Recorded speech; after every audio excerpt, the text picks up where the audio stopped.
Welcome to Master Learners. Dear students, hopefully आप सब लोग बढ़िया होंगे और अपना पढ़ाई ठीक से कर रहे होंगे। एसएससी जेईई का स्टेज 1 का तो एग्ज़ाम हो चुका है, पेपर 1 हो चुका है और पेपर 2 की तैयारी चलना है हमारा, और भी स्टार्ट हो चुका है ऑलरेडी तैयारी। ठीक है, तो इसके रिगार्डिंग आज कुछ हम लोग डिस्कस करेंगे कि किस तरह से तैयारी करना है। इस तैयारी में टेस्ट सीरीज़ का कितना वेटेज रहेगा, टेस्ट सीरीज़ किस हिसाब से देना है, टेस्ट को अगर जो हमने टेस्ट सीरीज़ दिया उसको कैसे एनालाइज करना है, जो भी मिस्टेक्स होगा उसमें से क्या सीखा, कैसे नोट डाउन करना है, क्या इम्प्रूवमेंट करना है, और अगर हमको कहीं पे डाउट हो रहा है किस चीज़ में तो उस डाउट को कैसे हैंडल करना है। तो ये सब चीज़ों पे डिस्कशन करेंगे आज, राइट। सो अभी जो है सब लोग को पता होगा, ये स्टेज 1 के बाद या पेपर 1 के बाद हमारे पास जो पेपर 2 का एग्ज़ाम होगा, इसमें जो नंबर्स है 300 मार्क्स होगा। टोटल नंबर ऑफ क्वेश्चन जो है 6 क्वेश्चन होंगे, जिसमें से हमको 5 क्वेश्चन अटेम्प्ट करना होगा, और जो टाइम अलॉटेड है टेस्ट के लिए वो है 2 आवर्स। और सबको ये पता होगा कि ये टेस्ट सीरीज़ का जो मोड है वो ऑफलाइन मोड है, मतलब हमको पेपर में ये लिखना पड़ेगा, ये कंप्यूटर बेस्ड नहीं है, राइट। अभी क्या हो रहा है कि हम लोगों ने एक बैच लॉन्च किया है एसएससी जेईई के, और उसमें हमारे जो अलाउद्दीन सर हैं वो क्लास ले रहे हैं अभी। तो इसके जो आगे का डिस्कशन है कि कैसे पढ़ाई करना है, टेस्ट सीरीज़ का क्या बेनिफिट होगा, इसके रिगार्डिंग बहुत ज़्यादा बेटर बता पाएंगे। और बच्चों का क्या पर्सपेक्टिव है, कहाँ कहाँ पे बच्चों को इम्प्रूवमेंट की रिक्वायरमेंट है, उसके रिगार्डिंग थोड़ा वो डिस्कस करेंगे। Sir please. Thank you, sir. Okay, thank Hello, you. everyone. So, as sir told you, I think all of you are actually preparing well. और जो अभी ऑलरेडी मैं देख रहा हूँ जिन बच्चों को पढ़ा रहा हूँ, जो प्रीलिम्स एग्ज़ाम दे चुके हैं, मेंस के लिए जो तैयारी कर रहे हैं, they are very much enthusiastic.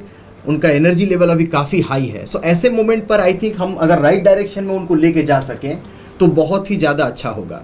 So most probably अगर हम इसमें ध्यान दें कि एसएससी जेईई मेंस की जो आप लोग क्लासेस ले रहे हैं, उसके साथ साथ आज हम जो डिस्कस करेंगे ये बताएंगे कि आपको एसएससी जेईई मेंस के जो टेस्ट सीरीज है उसका क्या बेनिफिट्स है, उसका इंपॉर्टेंस क्या है।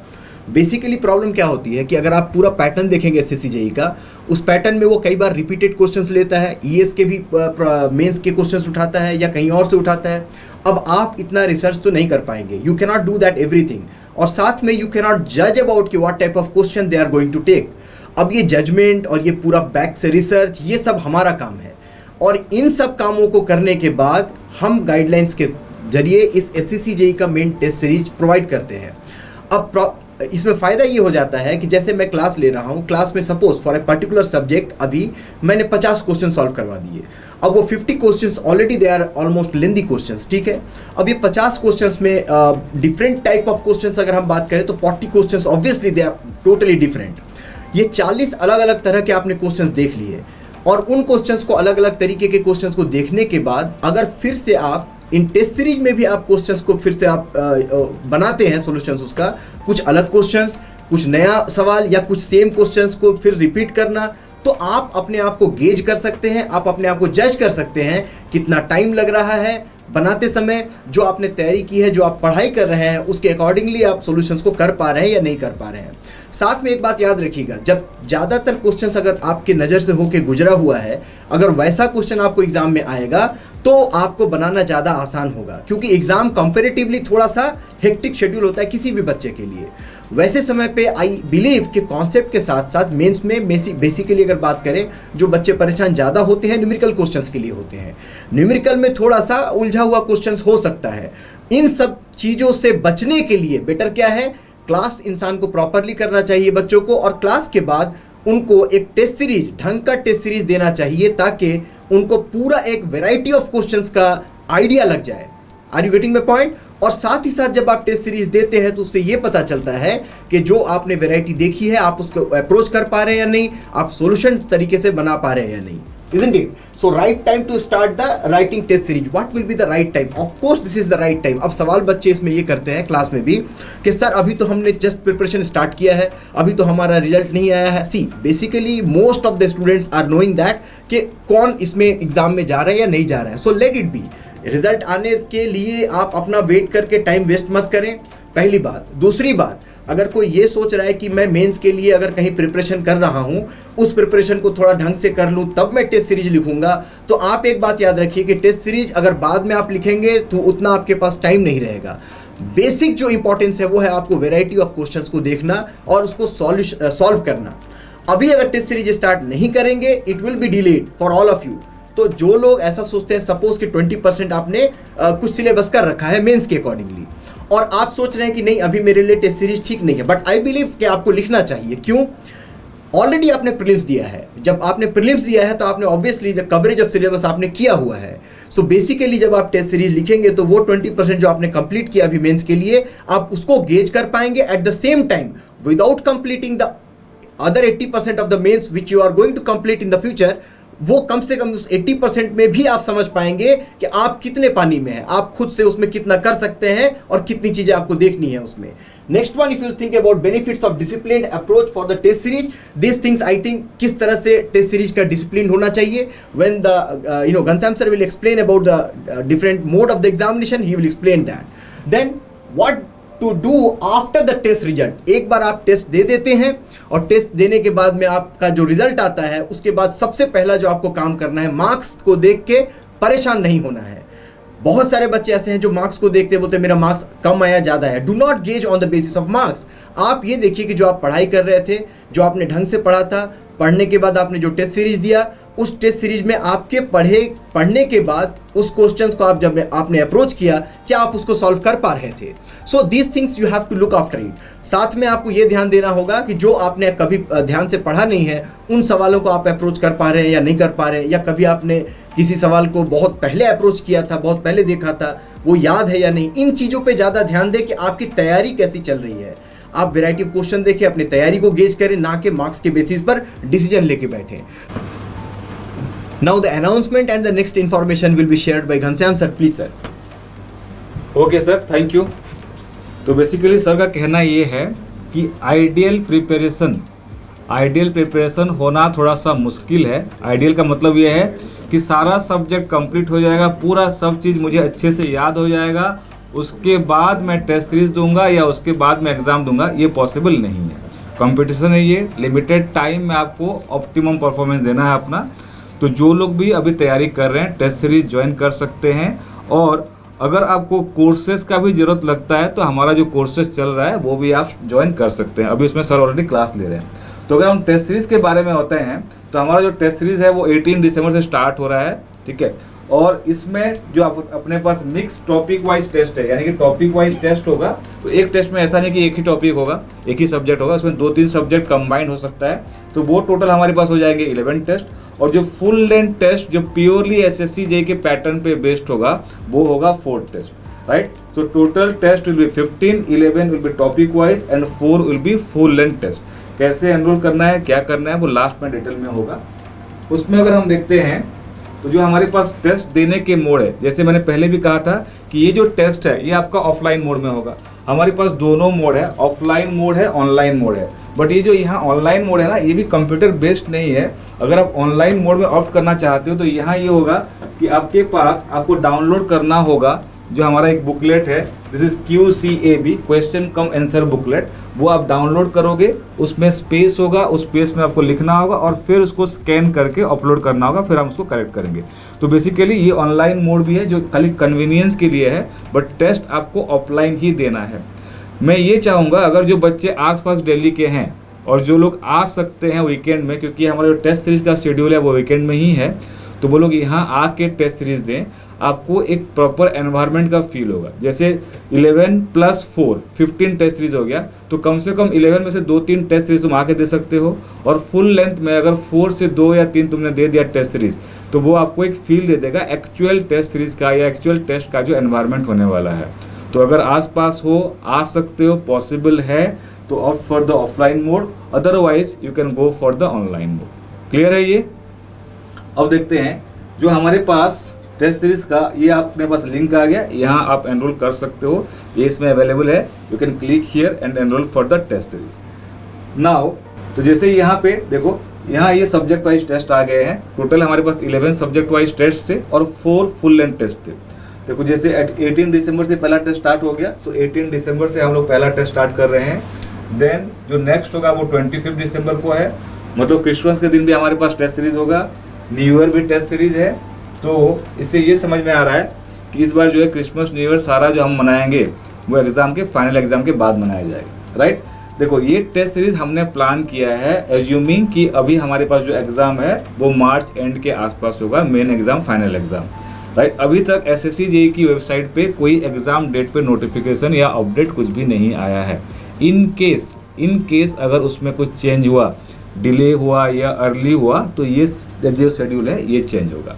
एज ऑफ नाउ ये शेड्यूल है, अभी इसी के हिसाब से टेस्ट सीरीज चालू हो जाएगा 18 से। ओके, सो नेक्स्ट देखते हैं। तो अभी आपने मान लीजिए कि टेस्ट सीरीज ज्वाइन कर लिया, टेस्ट लिख लिया, और टेस्ट के बाद आपका क्या एनालिसिस होगा, किस तरह से उसमें इंप्रूवमेंट पे फोकस करना है, ये चीज़ डिस्कस करेंगे। इसमें मैं अलग से बुलाना चाहूँगा sir, please. Thank you sir.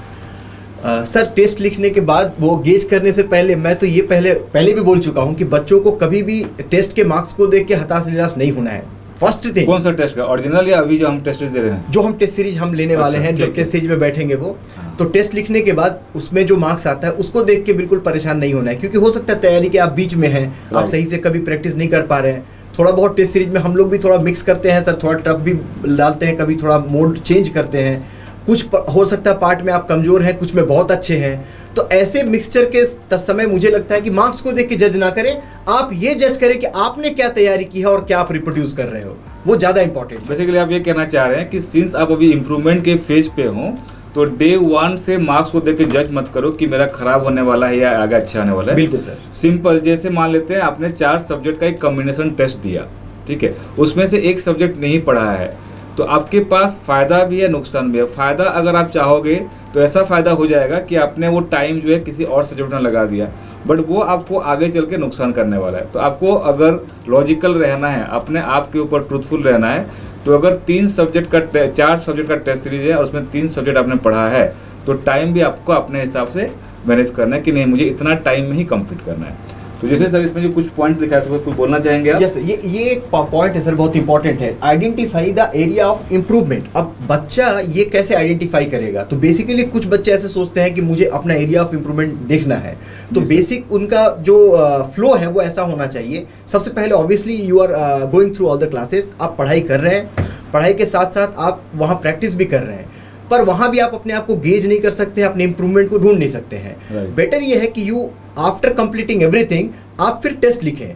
जब आप टेस्ट लिखेंगे, डिफरेंट टाइप ऑफ टेस्ट, और जब वेराइटी ऑफ क्वेश्चंस को देखेंगे, वो एक एनवायरनमेंट क्रिएट करता है आपको एग्जाम का, आपके ऊपर प्रेशर थोड़ा क्रिएट करता है। और फिर जब आप एग्जाम लिखेंगे, टेस्ट के रिजल्ट को देख के और बाद में अपने सॉल्यूशंस को देख के फिर आप आइडेंटिफाई कर सकते हैं कि आपके एरिया ऑफ इम्प्रूवमेंट क्या होना चाहिए, मतलब कहाँ पे फोकस ज़्यादा थोड़ा सा बढ़ाना है। जी, और हर एक स्टूडेंट के लिए अलग अलग एरिया ऑफ इम्प्रूवमेंट होगा, हमारे बोलने से नहीं हो सकता है। हो सकता है कुछ बच्चे को टेस्ट लिखते समय न्यूमेरिकल सॉल्व करने में प्रॉब्लम्स ज़्यादा हो रही है, या कुछ बच्चे को हो सकता है वो क्वेश्चन ही ढंग से नहीं पढ़ता है और आधा 2-3 सवाल उसमें एक साथ मिला के उसने पूछा है, वो 2 का जवाब दे के तीसरे को छोड़ देता है। कुछ बच्चे ऐसे हो सकते हैं कि उसने क्वेश्चन पूरा सही से पढ़ा नहीं, बनाना स्टार्ट कर गया और बीच में जाके फंस गया, तो उसने क्या हुआ, टाइम भी इन्वेस्ट कर दिया और उसको फायदा भी नहीं हुआ। समझिए सर, जैसे भी आप क्लास ले रहे हैं, तो मेरा आपसे ये क्वेश्चन है कि इस बार जैसे जेईई का एग्ज़ाम अगर देखेंगे आप, तो प्रीपोन हो गया था, मतलब टाइम पहले ज़्यादा था, कैलेंडर के हिसाब से एग्ज़ाम काफ़ी जल्दी हो गया जी। तो ये देखा गया कि जो बच्चों की तैयारी थी पेपर 1 के लिए, मतलब वो 100% कंप्लीट तैयारी नहीं था सारे कॉन्सेप्ट को लेके। तो इसे हमने पहले भी डिस्कस किया था हमारा पिछला वीडियो में कि हमारा जो भी अभी कोर्स यहाँ लॉन्च हुआ है मेंस के लिए, उसमें हम लोग ये कोशिश कर रहे हैं कि जहाँ जहाँ पे भी की कॉन्सेप्ट मिसिंग है बच्चों का, उस कॉन्सेप्ट को कवर किया जा रहा है। तो सर आपका इसमें क्या एक्सपीरियंस है? बेसिकली सर ये जो पहले हमने डिस्कस किया था, वो ऑब्वियसली मुझे ये मिल रहा है क्लास में देखने के लिए। बहुत सारे ऐसे बच्चे आते हैं जिनका एक्चुअली थॉरोली सारा सब्जेक्ट का सिलेबस जो है कवर नहीं किया गया है, या फिर उन लोगों ने थोड़ा कॉन्सेप्चुअल क्लैरिटी में थोड़ा कहीं वो पीछे रह गए हैं। बिल्कुल, क्योंकि प्रिपरेशन थोड़ा अलग लेवल पे था जी। तो उन्होंने प्रीलिम्स कर लिया है, ऑब्वियसली वो हार्ड वर्किंग है, दे आर डूइंग गुड, और अभी भी अच्छा कर रहे हैं वो, they are really doing good. But हाँ, जब वो सवाल करते हैं तो उससे समझ में आती है बातें। अब एक सवाल है, मान ले हम करा रहे हैं, वैसे कुछ बच्चे ऐसे होते हैं जिनको फिर बहुत सारे 3-4 कॉन्सेप्ट्स का जहाँ मिक्सचर है, उसके लिए जैसा हमने पहले प्लान किया था अकॉर्डिंगली हम वो कॉन्सेप्ट भी उनको क्लियर करते जा रहे हैं, ताकि उनको कोई परेशानी ना हो क्वेश्चन को सॉल्व करने में। बिल्कुल सर, उसको खास ध्यान रखना पड़ेगा कि जहाँ जहाँ पे भी क्वेश्चंस में एक कॉन्सेप्ट हो या 5 कॉन्सेप्ट हो, वो समझाना ज़रूरी है। क्योंकि जब आप सब्जेक्टिव पेपर लिखोगे तो खाली एक कॉन्सेप्ट से नहीं बनेगा, आपको स्टेप वाइज ध्यान देना है। जैसे डिज़ाइन क्वेश्चन उठा लीजिए तो सारा डिज़ाइन का स्टेप याद होना चाहिए। अगर कहीं कर्व चेंज कर दिया है क्वेश्चन में तो आप कर्व से डेरिवेशन आपको करना आना चाहिए, तो वो हमको कवर करना पड़ेगा और होपफुली हम लोग कवर कर भी रहे हैं वो। बिल्कुल सर। तो इसमें अगर हम नेक्स्ट पॉइंट देखेंगे तो यहाँ हमने एक पॉइंट लिखा है नोट डाउन योर रैंकिंग। देखिए सर ने जैसे कहा कि इमीडिएटली आपका नंबर देख के आपको डिमोटिवेट या डिप्रेस नहीं होना है। आप तब दुखी होगे जब आप मेहनत डाल रहे हो और इम्प्रूवमेंट नहीं हो रहा है। तो मेहनत डाल रहे हो, इम्प्रूवमेंट नहीं हो रहा है, वो कब पता चलेगा? जब अपने आप को आप रैंक करना चालू कर दो कि लास्ट टेस्ट में मैंने इतने गलतियाँ किया था, ये कॉन्सेप्ट पे गलती किया था, और यू विल एंश्योर कि नेक्स्ट टेस्ट में वो सारी गलतियाँ एटलीस्ट ना हो। तो वो होता है आपका इम्प्रूवमेंट, और आपका रैंक भी धीरे धीरे बढ़ना चाहिए। ठीक है, अभी ऐसा समझ सकते हैं कि आपके पास अननोन जो है वो 100 है। जब हम तैयारी कर रहे हैं तो हमारा ये टारगेट रहना चाहिए सर कि जो अननोन की नंबर्स है वो कम होने चाहिए और नोन की नंबर्स बढ़ते रहना चाहिए। Clear sir? Next sir, note down the exact time in which test got finished. अभी ये यहाँ पे क्या है, अब जैसे आपने बताया कि बच्चों को हम 2 तरह का मोड प्रोवाइड कर रहे हैं, ऑफलाइन और ऑनलाइन। अब जो बच्चे ऑनलाइन एग्जाम दे रहे हैं उनके लिए तो फिर उन पर ही रेस्पॉन्सिबिलिटी है, उनको क्वेश्चन पेपर आ जाएगा। पर अगर वो सही समय का उपयोग करके नहीं कर रहे हैं, टाइम नोट डाउन करके अगर एग्जाम नहीं लिख के हमें भेज रहे हैं, तब फिर बाद में उनके लिए गेज करना मुश्किल हो जाएगा कि एग्जैक्ट एग्जाम में फिर वो कैसे स्पीड को मेंटेन करें। इनके लिए जरूरी है कि जब भी आप टेस्ट सीरीज लिखे, अपना जब भी फिनिश करना है आप अपना टाइम नोट डाउन कर ले कि आपने कितना समय लिया है बेसिकली। सर मैं थोड़ा सा ऐड करना चाहूँगा। जैसे हमने कहा कि 2 मोड ऑफ टेस्ट सीरीज है हमारे पास, ऑनलाइन मोड, ऑफलाइन मोड।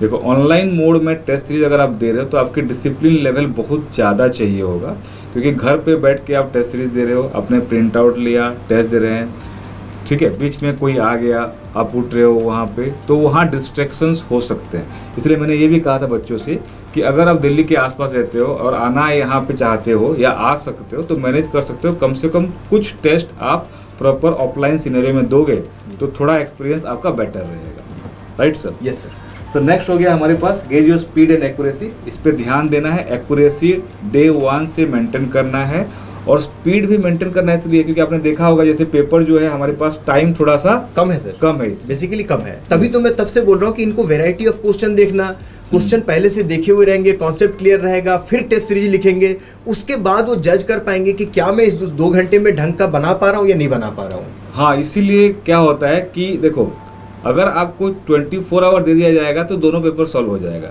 लेकिन उतना टाइम अवेलेबल नहीं है। तो हमारा टारगेट ये होना चाहिए कि पॉसिबिलिटी ये रखना चाहिए कि जितना भी क्वेश्चंस आ रहा है मोर और लेस हम लोग उतने वैरायटी के क्वेश्चंस पहले से सॉल्व कर लिए हो, तो आपको झटका नहीं लगेगा। टेस्ट सीरीज में, एग्जाम में झटका नहीं लगेगा कि आपने देखा कोई नया टाइप का क्वेश्चन है और आपको पता है कि नहीं इसी टाइप का क्वेश्चन हमने कहीं पे किया हुआ था, तो थोड़ा सा आइडिया लग जाता है। पूरा ही अगर अनोखा क्वेश्चन आ गया तो वे फिर सोचेंगे आप और उसको बनाएंगे तो थोड़ा टाइम वहाँ पे आपको ज़्यादा लग जाएगा। राइट? जब ये सब काम आप स्टार्ट कर रहे हैं तो आप प्लीज़ सेपरेट नोटबुक एक रखिए और everything whatever you are doing properly, जो आपने जो किया, जो इम्प्रूवमेंट हो रहा है, जिसमें आप लैग कर रहे हैं, उन चीज़ों को लिख के आप अपने नोटबुक में रखें ताकि आप उसको समझ सकें कि how much you are improving day by day. हाँ, बेसिकली आपका कंटिन्यूस आपको अपने आप को मेजर करना है सो दैट आपको इम्प्रूवमेंट पता चले और आपका बेस लाइन पता रहे कि कहाँ कहाँ से हम इम्प्रूव करना चाह रहे हैं, किस कॉन्सेप्ट में इम्प्रूव करना चाह रहे हैं। एक गलती अगर 10 बार हो रही है फिर वो इम्प्रूवमेंट नहीं है। बिल्कुल, आपको एक गलती आपने किया, उससे सीख लिया, तो उस टाइप की गलती एटलीस्ट आगे नहीं होना चाहिए, तो that will be called as improvement. So एक और बात है बच्चों के लिए कि आप जब भी ये टेस्ट सीरीज लिख रहे हैं, आप पर्सनली एक सेपरेट नोटबुक छोटा सा उसके लिए आप मेंटेन कीजिए, क्योंकि उस टेस्ट सीरीज में टेस्ट को लिखते समय आपने क्या समय आपको ज़्यादा लग रहा है, आपके सवाल पढ़ने के बाद सवाल समझ में नहीं आ रहा है, बनाते समय क्या आप न्यूमेरिकली प्रॉब्लम्स का फेस आउट कर रहे हैं। एक बहुत छोटी सी बात है, कई बच्चे कैलकुलेटर भी ढंग से यूज़ नहीं कर पाते हैं। तो ये छोटी छोटी जो बातें हैं और रिलेटेड टू सब्जेक्ट ऑल्सो, कि कौन से सब्जेक्ट में क्या क्वेश्चन में आप कहाँ पे फंस रहे हैं, इन चीज़ों को जब तक आप नोट डाउन नहीं करेंगे आपको फिर पता कैसे चलेगा कि आपको इसमें इंप्रूवमेंट क्या करना है। Later on you may forget few of the things. So जरूरी है कि आप एक सेपरेट नोटबुक यूज़ करें और उसमें आप नोट डाउन करें जो भी आपकी परेशानी है या प्रॉब्लम्स है। Isn't it sir? बिल्कुल सर, अपने आप को मेजर करना बहुत ज़रूरी है, तभी जाके इम्प्रूवमेंट होगा। जैसे अभी हमारे पास अगर 100 अननोन है आज की डेट पे कॉन्सेप्ट वाइज, तो हमारा टारगेट ये रहना चाहिए कि नंबर ऑफ अननोन जो है वो कम होता रहे और नंबर ऑफ नोन जो है वो बढ़ता रहे। अगर एक गलती आप 10 बार कर रहे हो तो वो इम्प्रूवमेंट नहीं है।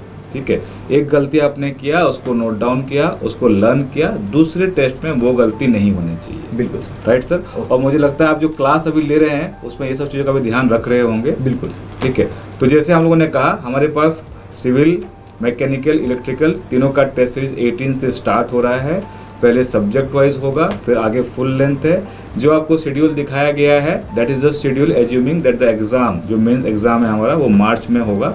अगर उसमें कुछ चेंज होता है तो शेड्यूल अकॉर्डिंगली चेंज होगा।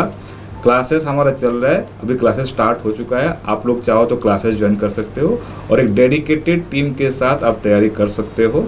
Right sir. जी सर। सो मुझे लगता है कि हमारी तरफ से इतना ही है। या that's all from our side. और फाइनल एक बात मैं बोलना चाहूँगा सर इसमें बताइए कि सर। बिल्कुल बिल्कुल। जो भी बच्चे प्रीलिम्स को जैसे मान लेते हैं सर, बच्चे ऐसा ना सोचे कि मैं उनके लिए कैसे, जिन्होंने मान लिया प्रीलिम्स निकाल भी रहे हैं, हाँ। उनको स्पेशली रिक्वेस्ट कर रहा हूँ कि आपका प्रीलिम्स निकलने के बाद आप ये मत सोचिए कि प्रीलिम्स मेरा निकल गया तो मेंस भी ऐसे ही आसानी से निकल जाएगा। क्योंकि प्रीलिम्स में एक दूसरा मोड ऑफ एग्जाम है और मेंस का जो मोड ऑफ एग्जाम है थोड़ा डिफरेंट है, उसमें डेप्थ की ज़रूरत होती है। अगर आप रियली सीरियस हैं आप मेंस को लेके कि मुझे मेंस लिख के या पेपर 2 ये जैसे जेई का एग्ज़ाम लिख के अच्छा नंबर ले आना है और क्लियर करना है, तो थोड़ा सा आपको सीरियस होना पड़ेगा। प्रीलिम्स जैसे हालत से नहीं निकलेगा एग्ज़ाम यहाँ पर। बिल्कुल टाइम लगाना पड़ेगा, टाइम बिल्कुल। डिवोट करना पड़ेगा और इसका वेटेज भी अच्छा खासा है। राइट, तो आप एक डेडिकेटेड टीम के साथ तैयारी कर सकते हैं। हमारी तरफ से आज के लिए इतना ही है। So that is all. Thank you very much. Thank you everyone. Thank you, take care.